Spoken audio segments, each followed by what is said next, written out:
wabarakatuh. Alhamdulillahirabbil alamin wa la ilaha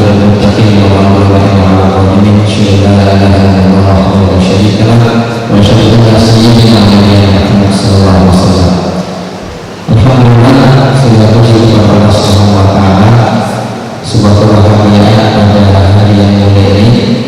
Syukur kita kepada Allah Subhanahu wa taala. Allah izinkan kita untuk mengadakan judisi perdana Fakultas Ekonomi dan Bisnis Islam untuk semua program studi yang ada di Fakultas Ekonomi dan Bisnis Islam. Mudah-mudahan kesyukuran ini menjadikan kita semakin amanah. Kesyukuran ini menjadikan kita semakin profesional untuk melahirkan alumni-alumni yang bisa menyelesaikan masalah ekonomi umat hari ini. Salawat dan salam atas kesayangan kekuatan dengan kita bagi Nabi Muhammad sallallahu alaihi wasallam, Rasul yang menjadi syafaat kedua bagi kita semua. Yang kami hormati kepada Bapak Wakil Jalan, Bapak dan Ibu Ketua Prodi, Bapak Ketua Lab, Bapak-bapak, ibu-ibu yang undangan, subhanallah, dari Bapak Akul, Bapak Syariah, kemudian Bapak saya Bangsa Kerja, Salah, Yusuf, kemudian juga dari Hikmah ada Bapak itu yang kemarin baru mendapatkan telur juga. Mudah-mudahan Hikmah ini menjadi leader perkembangan BPS di Aceh, insyaallah. Yang saya hormati dan saya sayangi dosa-dosa saya, Fakultas Ekonomi dan Bisnis Islam, dan yang kita banggakan anak-anak yudisium perdana Fakultas Ekonomi dan Bisnis Islam. Semoga kita semua diberkahi oleh Allah Subhanahu wa taala. Bapak Ibu yang dimuliakan oleh Allah, sebelum saya menyampaikan beberapa poin penting berbicara tentang bagaimana Al-Quran memberikan solusi bagi kita untuk menghadapi ketidakmenentuan, ketidakstabilan ekonomi yang kita kadang-kadang merasakan kita semua. Saya ingin menyampaikan dua hal. Yang pertama, kita bangga dan syukur kepada Allah Subhanahu wa taala atas yudisium hari ini. Jadi terima kasih yang sebesar-besarnya kepada semua jajaran pimpinan yang telah bekerja dengan sangat baik, dan juga pada dosen. Kita hari ini ada semua lulus dengan kepala yang tegak dan bermartabat. Kenapa saya katakan seperti itu? Prodi yaitu perbankan syariah, ilmu ekonomi dan ekonomi syariah itu berhasil meraih akreditasi B. Sedangkan D3 perbankan syariah A. Di hari ini ada juga yang melakukan yudisium mahasiswanya, tapi mereka meluluskan prodi akreditasinya itu C. Maka kita bersyukur kepada Allah atas kinerja kita semua, kerjasama kita semua, yang ini harus patut dijaga secara harmoni sehingga ke depan akreditasi B ini bisa menjadi A, yang A ini bisa dipertahankan menjadi A. Yang kedua, agak terharu sedikit saya hari ini. Terharunya adalah guru kita tidak hadir di tengah kita, yaitu Profesor Dr. Nazarudin Awali. Bagi saya agak sedih. Kenapa? Karena apapun cerita, walaupun saya yang melakukan presentasi pelaksanaan prodi-prodi ini di kementerian, kemudian yang memfinalisasi proposal pengajuan lahir Fakultas Ekonomi dan Bisnis Islam, tapi ini besarnya adalah lahir dari beliau, Profesor Dr. Nazarudin Awali. Beliau sepatutnya mendapatkan penghargaan yang terbaik, karena Rasulullah mengatakan malam syukurnas la syukur. Barang siapa yang tidak bersyukur kepada manusia, maka dia tidak bersyukur kepada Allah Subhanahu wa taala. Maka di forum ini saya sudah menyarankan kepada para pimpinan sekarang untuk mengubarkan beliau sebagai Bapak Fakultas Ekonomi dan Bisnis Islam UIN. Apalagi kalau dia misalnya kita punya ruang seminar di Fakultas Ekonomi dan Bisnis Islam, itu dinamakan dengan nama beliau. Alasan yang kedua, tadi ibu besarnya saya ingin lahir dari beliau. Alasan yang kedua, salah satu yang dulu kita mendapatkan akreditasi B beliau sudah profesor dan satu-satunya yang menjadi profesor itu, sehingga poinnya ya ketika bicara tentang SDM kita mendapatkan posisi nilai penuh 4. Itu kontribusi yang tidak bisa dibantah. Kenapa? Saya juga sebagai asesor BPT hari ini, maka kedudukan profesor itu akan mendorong fakultas untuk mendapatkan penilaian SDM pada poin yang paling tinggi dan paling sempurna, yaitu 4. Oleh karena itu mudah-mudahan ini bisa dipertimbangkan oleh jajaran pimpinan kita hari ini.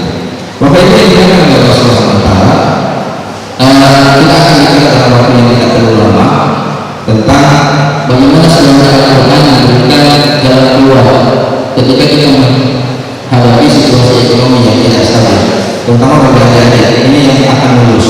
Pikiran berikutnya ini apa? Yang putih akan berpikir saya akan menikah. Siapakah yang akan datang melamar saya? Yang saya harapkan kalau boleh yaitu kepala cabang mam saya akan langsung bahagia. Ada mahasiswa saya, dia tidak supaya cepat selesai kuliahnya. Ini ada sekitar 4 orang di sini yang lakinya. Saya tanya, kenapa Anda ingin cepat selesai? Pak, saya mau selesai ini karena skripsi saya akan jadi mahal bagi saya dalam melanjutkan pertahanan. Tapi masalahnya, apakah skripsi dan gelar yang kita dapat? Ini kan alhamdulillah mereka mendapatkan gelar Bapak Ibu yang berbahagia sarjana ekonomi. Jadi bukan sarjana ekonomi syariah ataupun sarjana ekonomi Islam, tapi nomenklatur yang terbaru mereka mendapatkan gelar sarjana ekonomi. Bapak Ibu yang berbahagia, ini yang kita pikirkan hari ini. Jadi mahasiswa sudah selesai berpikir untuk menikah. Bagi yang ingin menikah, bagi yang ingin menikah tidak ada masalah. Tapi ketika dia akan menikah, setelah menikah dia punya anak, kita punya keinginan untuk mempunyai rumah, kita juga ingin pergi haji, kita juga ingin mobil, lalu kemudian anak-anak besar dia kuliah, semuanya membutuhkan uang. Bapak Ibu yang berbahagia, kita juga ingin bertamasya pada akhirnya ketika hari tua kita menghadapi hari tua dengan senyuman. Bapak Ibu yang berbahagia, kalau kita lihat flujat gambarnya secara sederhana, saya ingin mengatakan kepada kita semua bahwa ketika belum kita ini rata-rata di sini dalam posisi umur 0 sampai 20 tahun kita tidak bisa mencari uang, karena kita akan menjadi orang yang harus uang karena kita tidak berhenti, termasuk adik sekalian. Rata-rata walaupun ada di antara kita yang kuliah sambil bekerja, orang tua tidak menanggung biaya lagi, tapi kebanyakan mahasiswa dia menghabiskan uang dari orang tuanya. Produktif kita pada umur 22 sampai 25 tahun atau 33 tahun. Di sini usia menghasilkan uang. Akan tetapi kemudian kita 25 tahun, ada 25 tahun kemungkinan ya PNS kan pensiunnya 25 tahun. Ya, kalau jadi profesor ya kemudian 60. Maka uang yang didapat di sini itu dihabiskan dari dua hal. Yang pertama adalah uang untuk membiayai anak kita yang sedang tumbuh. Yang kedua kita harus mencarikan keuangan untuk kita gunakan pasca kita bersih. Seorang profesor dulu itu rata-rata gajinya antara 25 sampai 30 juta profesor. Kalau di pensiun maka gajinya turun drastis menjadi 3 juta. Uang 3 juta ini tidak cukup untuk membeli obat diabetes, kolesterol dan asam. Sehingga kemudian kita harus berpikir bahwa dalam umur 33 tahun kita bekerja produktif, bagaimana kita kemudian menjaga harta untuk kehidupan kita pasca pensiun. Nah, Bapak Ibu yang dimuliakan oleh Allah Subhanahu wa Ta'ala, ternyata tidak ada. Ya, ada berbagai risiko yang akan kita hadapi. Ini risikonya. Kita kawin, ada risiko kemudian tiba-tiba memang suami kita di bank syariah, gajinya sangat banyak, tiba-tiba satu pada umur 35 tahun. Apa yang akan terjadi dengan kita sebagai seorang istri? Maka kita akan jual aset, pecahkan tabungan, habis uang itu digunakan. Dan hari ini terjadi seperti itu. Banyak sekali orang-orang muda umur 30 sampai 35 tahun kena penyakit stroke. Saya punya teman, orang dokter, suaminya seorang pengusaha, baru punya satu anak, kemudian suaminya stroke tidak bisa bergerak. Kalau mati itu alhamdulillah masih punya peluang untuk mendapatkan suami yang baru. Tapi masalahnya, apa gimana? Hal ini mau didoakan tidak boleh. Akhirnya tak akan menyelesaikan masalah dia. Apa yang terjadi? Asetnya habis untuk pengobatan suami tercinta. Bapak Ibu yang dimuliakan oleh Allah Subhanahu wa taala, ya, kewajiban kedua adalah masalah. Kemudian kita punya rumah, misalnya, akhirnya kita jual dari 50.000, ya. Anak yang kita sekolahkan, akhirnya tak punya uang, anak yang diratakan. Ini belum ditanyakan kita hadapi ketika kita punya resiko. Sepatutnya kita menjual kita bisa berjalan-jalan. Saya sering mengatakan ini, bisakah setelah kita pensiun kita masih bisa umroh setiap tahun? Pertanyaannya, dari mana uangnya? Tapi yang intinya adalah di hari tua kita masih bekerja dengan sangat keras. Sepatutnya hari ini kita menikmati hari tua, tapi ternyata kemudian kita harus bekerja keras. Nah, Bapak Ibu, ini masalah kita. Sehingga apa yang kita lakukan? Secara singkat ya. Karena kita tidak ingin masa depan anak kita suram, maka kemudian kita berpikir untuk mempersiapkan segala sesuatu bagi anak kita. Bapak berpikir untuk menyiapkan rumah. Jadi ketika dia kawin nanti ini rumahnya. Bapak berpikir anak saya tidak boleh sama sebagaimana sakitnya saya ketika ini. Dulu saya bekerja sendiri, berat sekali berjuang hidup saya. Maka nanti ketika anak saya menikah, setelah dia menikah, maka besok pagi dia masuk rumah yang baru. Setelah dia menikah, dia punya mobil dan kendaraan. Bapak Ibu yang berbahagia, tapi tidak semudah itu kita merencanakan masa depan. Boleh saja kita sudah siapkan rumah, tapi ternyata kemudian anak mengatakan, Pak, saya nggak cocok lagi hidup di Belanda aja. Saya mau hidupnya di Jakarta. Apa namanya sama? Bapak belum ada rumah. Jadi sesuatu yang tidak bisa kita prediksikan di masa yang akan datang. Nah, oleh karena itu, Bapak Ibu yang dimuliakan oleh Allah, apa yang harus kita persiapkan? Ya, ini resiko-resikonya. Kita lihat coba. Bagaimana aturan menjelaskannya? Ini saya ambil dari beberapa pernyataan. Pertama, Prof. Ini direktur Bank Jadi, beliau mengatakan ada 20% pekerjaan ke depan tidak bisa didefinisikan oleh lembaga pendidikan saat ini. 20% pekerjaan lapangan pekerjaan nggak bisa dijawab oleh lembaga pendidikan hari ini.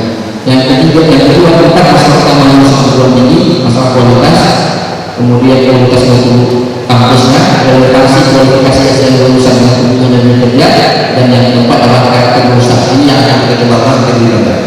Nah, kita lihat apa yang harus kita lakukan pada ini bahagia. Saya hanya mengambil satu ayat saja. Ya, kita lihat firman Allah Subhanahu Wa Taala. Ini kemarin saya bahas secara sederhana di Masa Bangkit pengajian ekonomi Islam subuh 1 yang lalu. Ini solusi yang diberikan oleh Nabi Ibrahim. Kenapa Nabi Ibrahim? Subhanallah, Nabi Ibrahim itu punya tujuan. Nah, ini dia. Gelar Nabi Ibrahim diberikan kepada Nabi Ibrahim. Habibullah diberikan kepada Nabi Muhammad. Kemudian beliau dikenal sebagai ayat Nabi. Kita berselawat kepada Nabi Muhammad juga kepada Nabi Ibrahim alaihissalam. Ada sesuatu yang sangat mulia dari diri Nabi Ibrahim. Kalau Nabi Muhammad sesuatu pasangan pada diri Nabi Muhammad, tapi pada Nabi Ibrahim sesuatu pasangan itu ada pada diri Ibrahim, walaupun maaf dan keluarganya. Jadi kalau kita Allah, kalau kita kembali kepada ayat ini kita Allah yang mana Allah memerintahkan Nabi Ibrahim untuk menempatkan Hajar dan Ismail di mana di tempat yang tidak punya kehidupan. Ini bukan bicara ketidakpastian, ini kepastian, yaitu yang ada kematian. Kalau ketidakpastian masih ada kemungkinan balik, masih ada kemungkinan buruk. Apa yang kita pelajari ini? Tapi ketika Allah memerintahkan kepada Nabi Ibrahim untuk menempatkan Hajar dan Ismail di sebuah lembah, itu lembah itu menjadikan jiwa yang tidak ada kehidupan di sana, berarti menjadikan kematian. Nah, Bapak Ibu yang dilakukan oleh Allah akan mengajarkan apa yang dilakukan Ibrahim untuk memproteksi masa depan keluarganya. Kita lihat. Bapak Ibu yang dilakukan oleh Allah Subhanahu Wa Taala ada sebuah cerita lain, ya. Ibrahim tidak punya anak, umur 80 tahun belum punya anak, tapi tiba-tiba kemudian dia harus dipisahkan dari anak dan istrinya. Bapak Ibu bisa bayangkan orang yang sangat merindukan untuk punya anak, apa yang dia lakukan? Dia akan melakukan uang investasi yang begitu banyak untuk mendapatkan anak. Nah, ketika anak sudah dapat, Allah memerintahkan supaya dipisahkan antara Hajar dan anaknya dengan Nabi Ibrahim. Pertanyaannya, masuk logika nggak? Dan ditempatkan di sebuah lembah yang lembah itu menjadi lembah.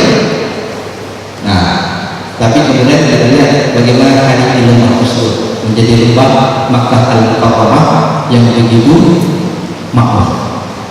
Apa yang dilakukan? Ini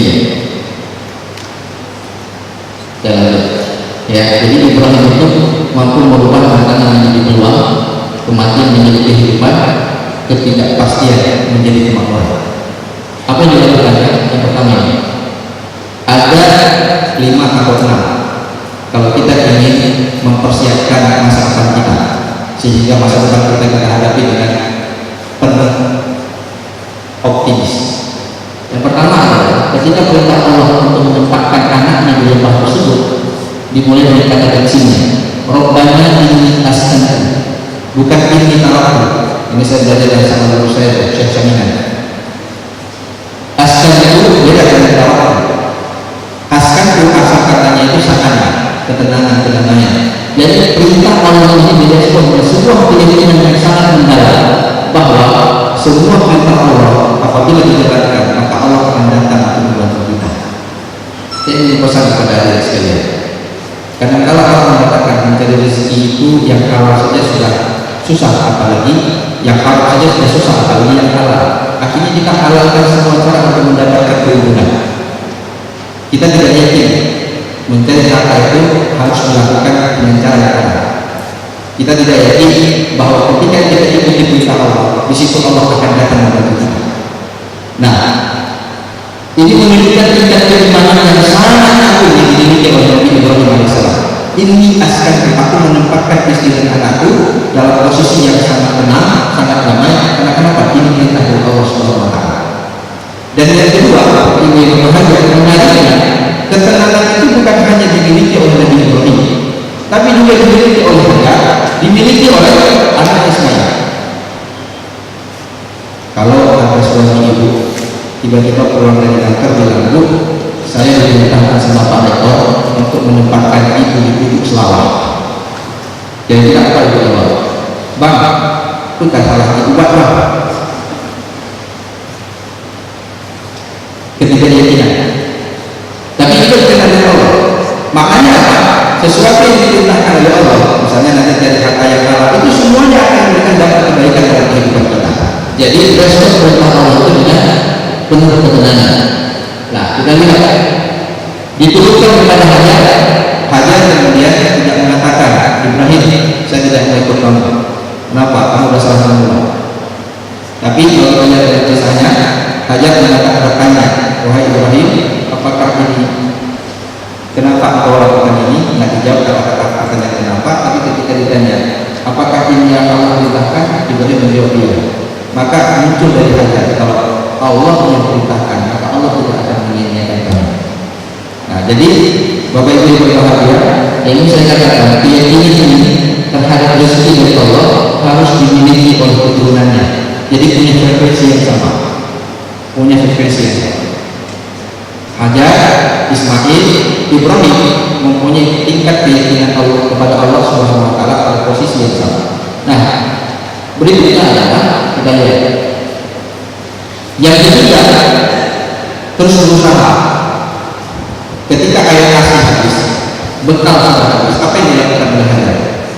Dia melakukan sa'i, safa dan tawaf. Sa'i, disafa dan tawaf. Bapak Ibu yang berbahagia, ini juga mungkin menjadi landasan bahwa seorang ibu boleh bekerja untuk mendukung sektor ekonomi bagi suami selama tidak mengorbankan masa depan keluarganya. Nah, safa dan tawaf yang dilakukan itu sa'i, asal katanya safa.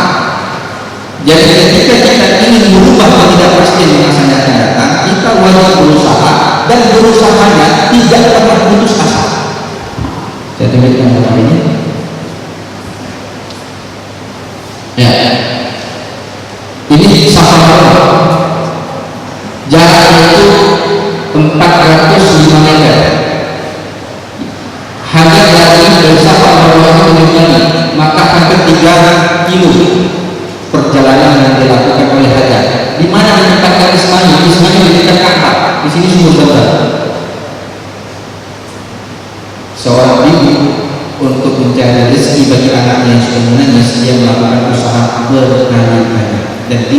akan berputus asa.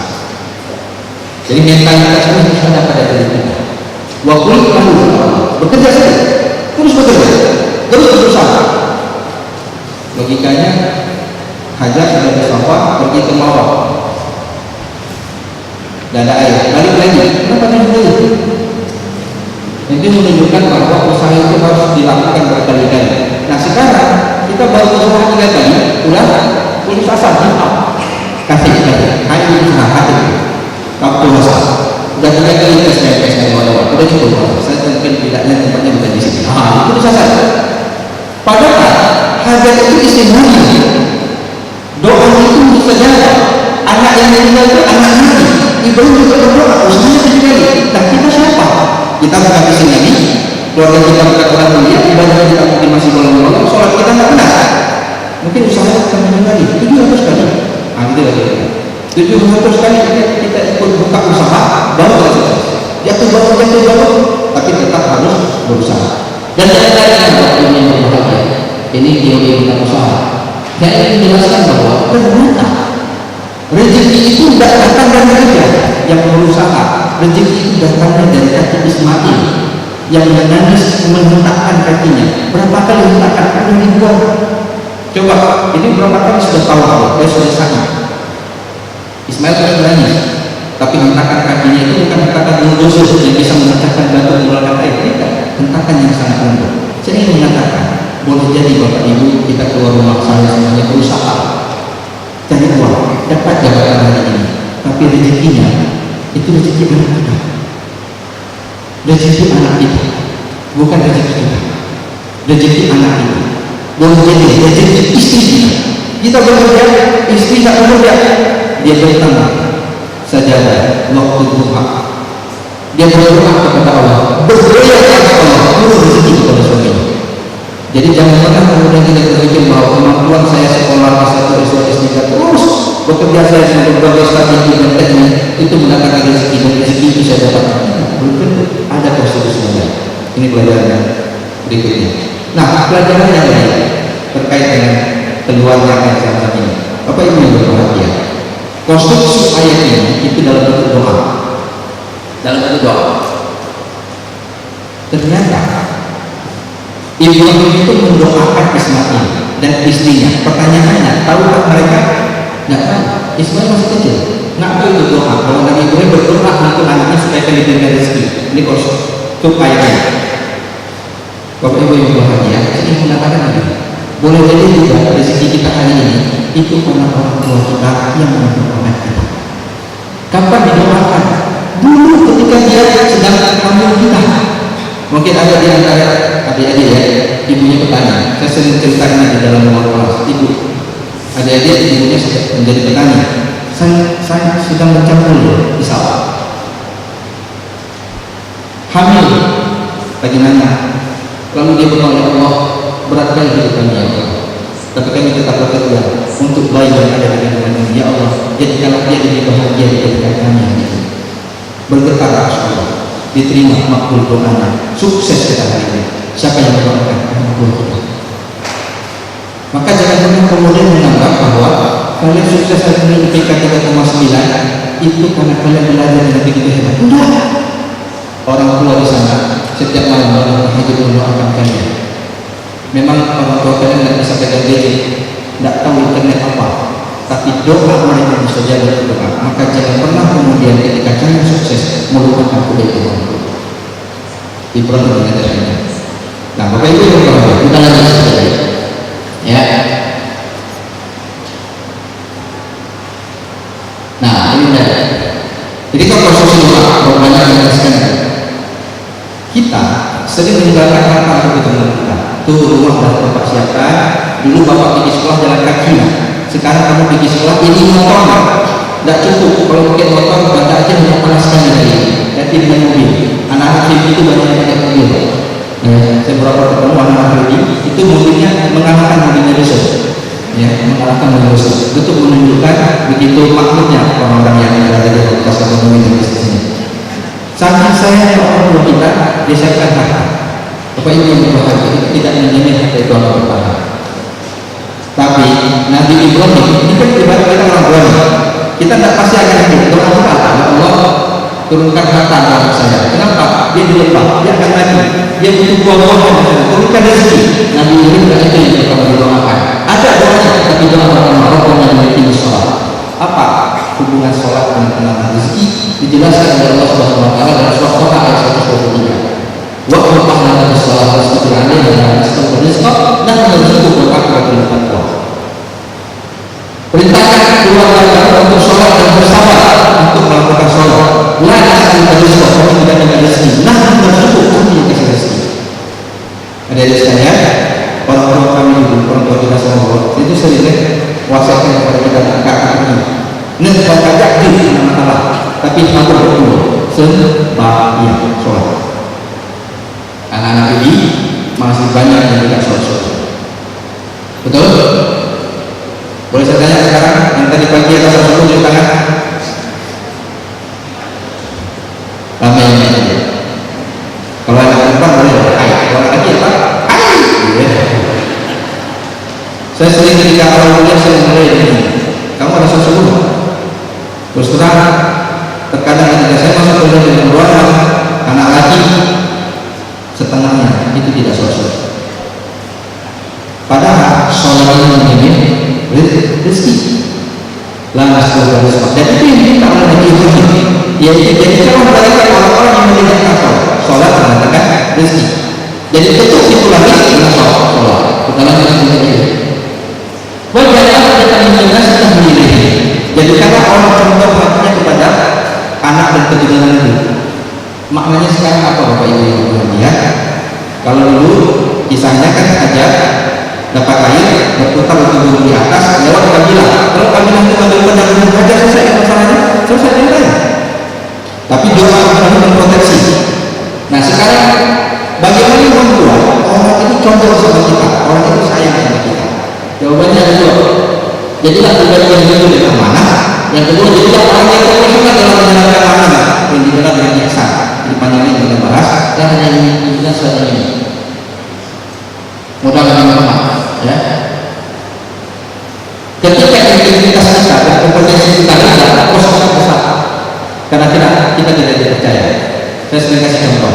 Saya datang ke Bang Aceh atau Bang BNI ngambil pembiayaan pertama. Bapak kasih paket prinsip praduga bersama. Bapak ini yang menghilangkan uang saya. Hampir semua seperti ini. Kita curiga. Walaupun yang katanya berjenggot rupiah ustaz yang tentu.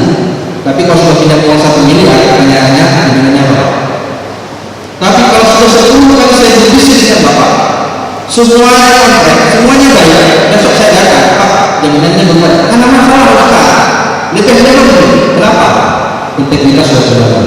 Ketika integritas sudah terbangun, Bapak Ibu yang berbahagia, ya, kosnya jadi murah. Dan itu yang terjadi dengan Nabi Muhammad SAW.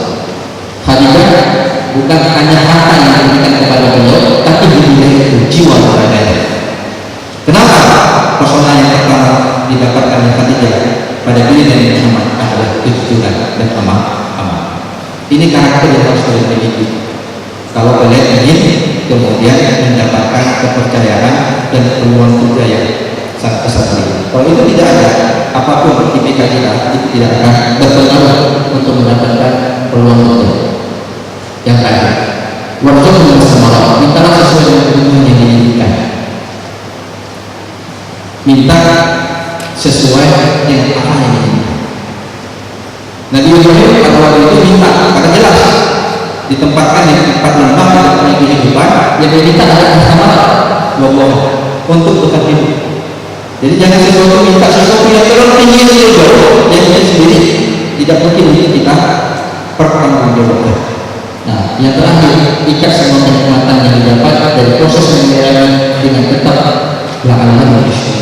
Ini modal dari yang berbahagia. Kalau ini kita miliki, insya Allah kita tidak takut menghadapi masa depan kita. Bapak tidak perlu mempersiapkan uang yang cukup banyak ketika Bapak meninggal untuk diwariskan kepada anak. Tapi pastikan dia sholat, pastikan hubungannya dengan Allah baik, pastikan karakter dia bagus.